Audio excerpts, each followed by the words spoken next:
Now, here's a bonus video about multiplicating decimals. Sometimes, most of the time, where did that one go? Oh, here it is. Most of the time, this area model will work for any multiplication of decimals, any one.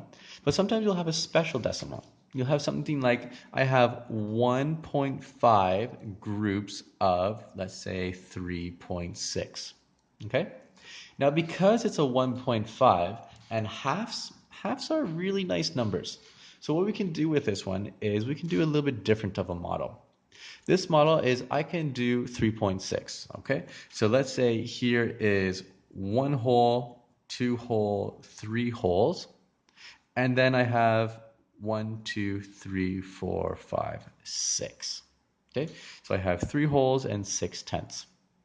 Well, this is one group of 3.6, but I want 1.5 groups.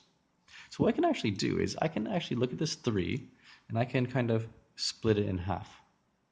So that means I have 1 whole, and how much is half a whole? Well, that's 1, 2, 3, 4, 5, 5 tenths. Now I can look at my tenths. I have 6 tenths, but what I want is I want half of them. So I can bring them down here. I can take this one, and half of 6 is, well, 3. 1, 2, 3. So this one is a whole group of 3.6, and this is half a group of 3.6.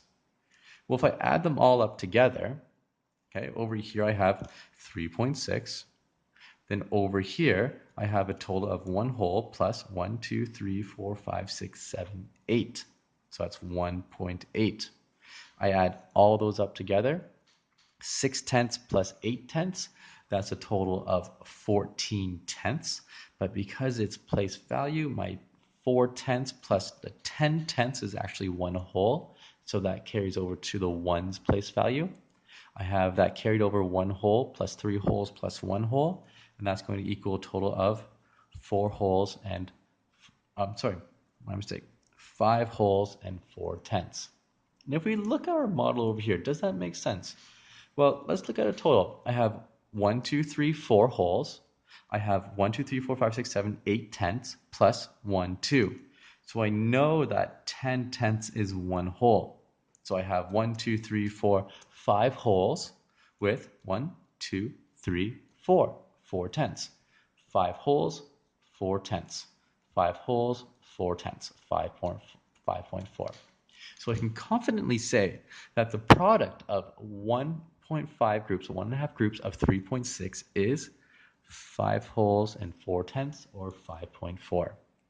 Okay, so bonus video on this one. This one only works, not only, but it works the best when you have a half of the whole group here. It could be 2.5, 3.5, 1.5, it doesn't matter. But when you have a half a group, you can easily count half groups and then just add them all up together.